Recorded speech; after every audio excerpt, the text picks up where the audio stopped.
Greetings, people of the internet. This is Scott with CircWorks Art Labs, asking you once again to please join me in my underground laboratory, where our mission is to create copious amounts of aliens, robots, zombies, and other imminent threats to humanity, or imminent threats to Miscrit. Because what is the biggest threat to Miscrits? Other Miscrits. That's all they do. That's all they seem to do is like battle each other.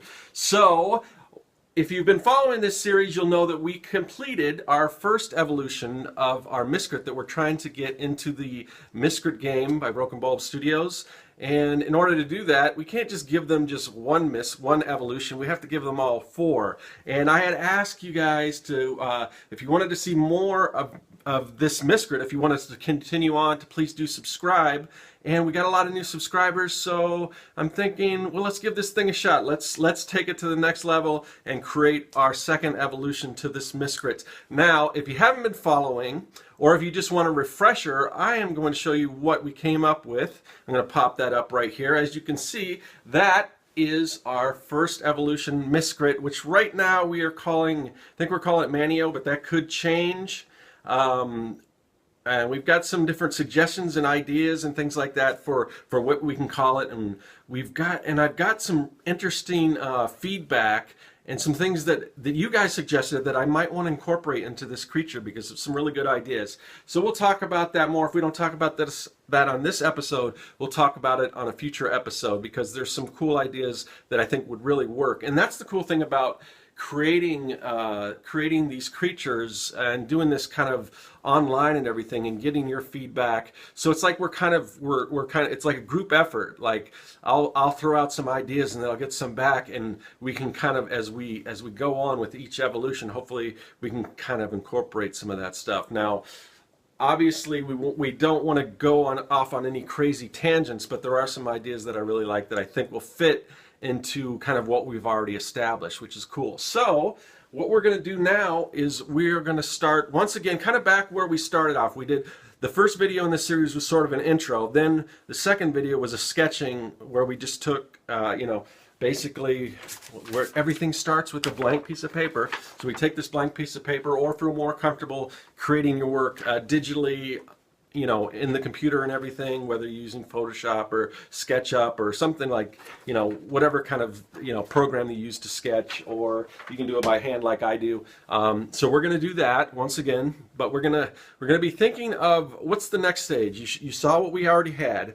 So what are we going to do? How do we evolve this? How do we change this? Now, usually the Miscrits are going to get bigger and more powerful. That's kind of a given. So we're definitely going to do that. But let's see what else we come up with. So without any further delay, let's sit down right here at the art desk, and we are going to start sketching our evolution 2 of our Miscrit. So to the art desk. So here we are. We are now situated at our art desk. We've got our blank sheet of paper and our drawing tools out, and we're beginning to work our sketch. And we start really lightly. At least I do. Now I guess I should talk a little bit about the tools I use, because I get a lot of requests. A lot of times from beginning artists wanting to know what tools I use. Now,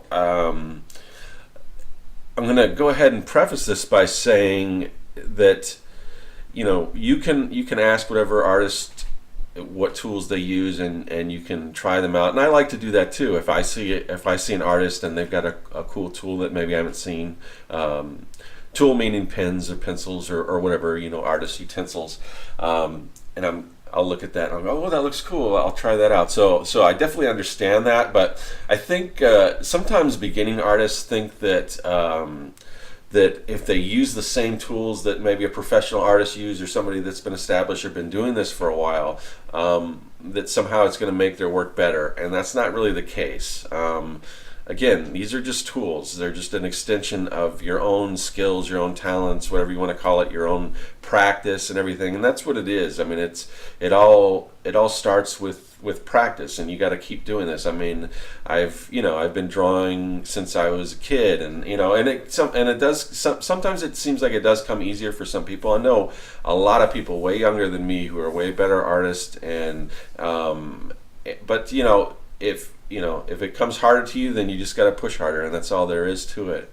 But you really have to have a passion for it. You have to keep at it and keep working at it, and you will get better. I mean, there's nobody that draws and draws and draws and doesn't get better, or whatever you're doing, whether you're playing sports or whatever. It's all practice. It just doesn't like automatically just appear like magic, like a lot of people might think. So anyway, so let's talk about the tools I use. Now, in the beginning of the intro, you saw me hold up a blue pencil. That's not actually the one that I typically draw with. The one that you're seeing now on screen is a drafting pencil. And when I first started off, my first professional job, before I started getting into designing mad science and sitting in the art lab and doing all that kind of stuff, I worked at an architectural firm, working in their graphic design department, and also doing renderings of buildings and things like that. So a lot of the people there use these pencils, and they're usually reserved for people who do drafting, and this is a long time ago, again, before computer aided drafting and everything. So they were all using these, so that's the supplies they would have for us. So I started using it. I ended up liking it. Now it looks a little like a mechanical pencil, the ones that you have those real thin leads, and then you click on them and they come out. It doesn't work exactly like that. And I'll put a link to the supplies that I'm using, that I'm talking about right now, in the description of the YouTube video. So the leads are a little thicker than those mechanical pencils, and the mechanical pencils come in different thicknesses, but in general they're quite a bit thicker, probably about 4 or 5 times, maybe more than that, thicker. And you can kind of see just by looking at it. But the lead holder, you basically push the button at the end, you like insert these leads.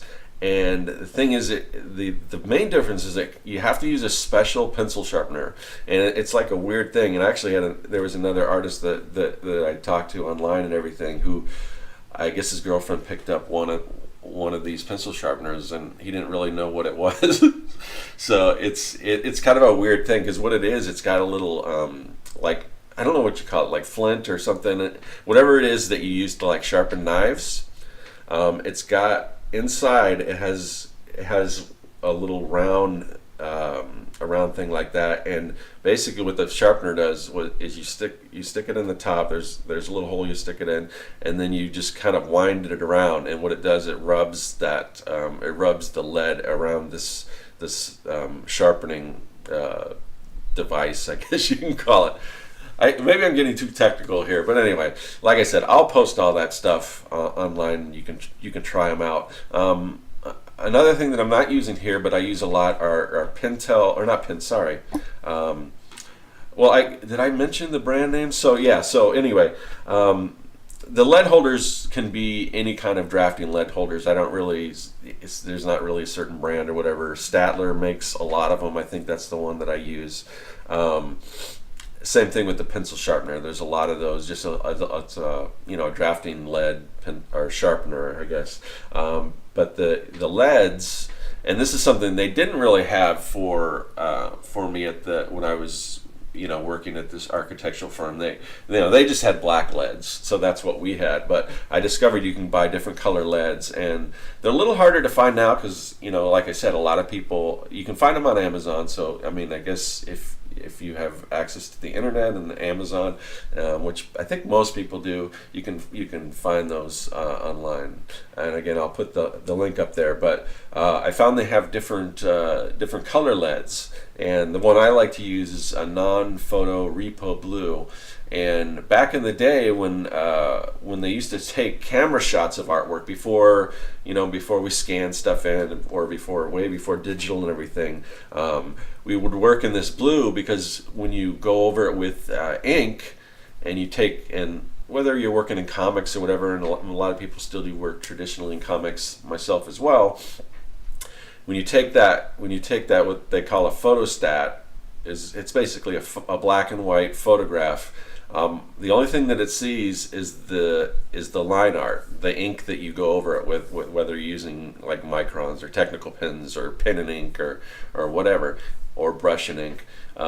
So it just kind of gets rid of that blue. The blue doesn't photograph. So I just got in the habit of using that, and I like it because it's light. And when I scan it into the computer for our next step in this process, because most of the line art that I'm using are darker lines, it doesn't get lost.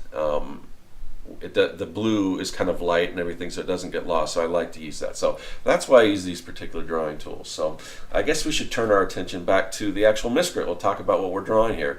So if you remember the first evolution, you'll know that around his gauntlets, around his wrist, he had a lot of these little light bulbs. So, and they were a little bit smaller. So now I decided that as he evolves, those little light bulbs are going to kind of merge together and form bigger bulbs. Because I kind of like the idea of if you've seen a lot of time when you draw like fantasy characters or whatever, they'll have these around their wrist. They'll have these kind of giant bolts or whatever. But so I kind of like that, but I want these to be the light bulbs. So that's one thing that happens as our creature evolves. As you can tell, he's getting a little bit fiercer. And one of the things that I was told when I was doing this, because I've been talking to Broken Bulb and kind of letting them know what I'm doing and everything, and they've given me some feedback along the way, because again, our goal is to try to get this in the game. And the one thing that they said is recently, I guess the fan base has grown toward, I think he said like 80% male, 20% female. It could be even more male, which is unusual, because when we first started working on these social games, and when we first started working on Miscrits, we were going for a lot cuter creatures, because all the games previous to that were like social games, and it had a very big female audience. So that's what we were kind of going for when we first started Miscrits. As we went, we found that the male audience was a lot bigger than the female audience, and I don't want to alienate the female audience, but there's a lot of cute creatures, and again, this is all I guess I don't want to say stereotypes or whatever, but just because it's a larger male audience doesn't mean all the creatures have to be more ferocious and hardened and everything like that, because I like cute creatures and everything, and a lot of guys out there do too, and a lot of females don't care about the cute creatures. So you can take all that information kind of with a grain of salt. But anyway, in general, I guess now they want the creatures to be a little more ferocious looking, or battle hardened, or however you want to describe it. So that's kind of what we're doing. So my first creature was a little cute, and I like to evolve it and everything. So, but that was something that I was told to be thinking of. So as we go, the creature is going to get bigger and badder, and and something is kind of in that progression. So anyway, so something to think about. The other thing that, and I know that it's not totally in the frame right now, but when I was first talking about the designing the Miscrit, I was saying we want to have them all sort of facing left, so they're facing each other. And I probably shouldn't bring this up. Maybe I'll I'll move the artwork down a little so we can see. But you'll notice that this creature's kind of facing the opposite direction. In some ways, he is. His body's a little bit tilted to the right, but his head is kind of cocked to the left. And as we bring this into frame, we'll see that his eyes are actually facing left, and that's really important. So you can kind of twist your character in the other direction, but we want to make sure that his focus, where he's looking at, is going to be off to the left. And again, we'll see that as we go. Right now, we're just kind of filling in this cape, which started as sort of a scarf, and it's going to evolve into more of a big cape. And as you can see, before we had just the little pins, the little drama masks were just kind of pins that were kind of holding his scarf. Now they've kind of become shoulder pads, and as we move the drawing down, now we can kind of see, like I was saying, even though his body is kind of facing the right, his head's kind of turning over and looking towards the left. So it'll work that way, and that way it'll give us a different pose than what we had, because we always want to experiment with different poses. We don't want to have and I've seen this with a lot of people that are just starting off doing their Miscrits. It's kind of the one pose where they're kind of the creature is kind of on its haunches, and it's kind of just facing that direction, and as it goes, as it evolves, it's kind of the same thing. It gets bigger and everything, but it doesn't really. We want to try to work in some dynamic poses and really give some character and everything to our Miscrits, and have some cool poses. And you get that by just starting and working with gestures, which are these, these basic shapes, and kind of getting a feel using like circles and shapes and things to kind of figure out where our Miscrit's going to be. And then we can go in. You can see right now all I'm basically doing is just darkening things and kind of popping things out. And so we start off, we want it to be very just start drawing light, and then we start filling in and everything like that, and then it will gradually start to take shape and everything like that. And so that's how we end up doing things. So another thing we want to think about as we are designing our Miscrit, and as it evolves, is how it evolves. Now, in the beginning, when we first started designing our Miscrits, the Miscrit character, before we really had established, because it's sort of a learning process when you begin a game and everything, sometimes it starts to go in other directions, or certain things become more popular fans, and you try to sort of swerve and cater to that type of thing. And one of the things when we first started working on, I would have creatures that would evolve almost like, each Miscrit is sort of based on one or maybe two species of animals, or something altogether different. But I would have animals that would evolve from one kind of species of animals to another, and one of the directions that they had us go, they wanted the evolution to be a little more subtle as we went. So you can kind of see, if you compare this one to the previous version, sure, he's bigger, he's got his mouth's open, and he's snarling and everything, and certain things have changed, like the bulbs around his arms and everything's, the drama masks have gotten bigger, the cape's getting longer, he's getting taller and everything, and some of his fur, like, because he's got this different color scheme on his fur, that's kind of changed. But now what we're trying to do is make those changes a little more subtle. So it really does look like an evolution, because evolutions happen gradually. So that's what we're trying to do. So we don't want this big jump from something that's like one thing to something that's altogether almost totally different. Like, how did that happen? Because sometimes you can look at that and you could say, well, you could almost fill in like a few evolutions in between those steps, the way that we were doing it before. But anyway, something to think about. So we want our evolutions to kind of be a little more gradual. So So as you can see, so there's going to be some small changes, but in general, when you look at the first evolution and the fourth, there'll be a big difference there. And you'll see as we go. I've got some ideas what to do, and I'm going to talk about that. But anyway, thanks for following. Thanks for liking. I'll put some of those things I talk about in the comment description. Leave a comment. Let me know. Let me know what you guys think, and I'll be back hopefully next week with our next video. That is all.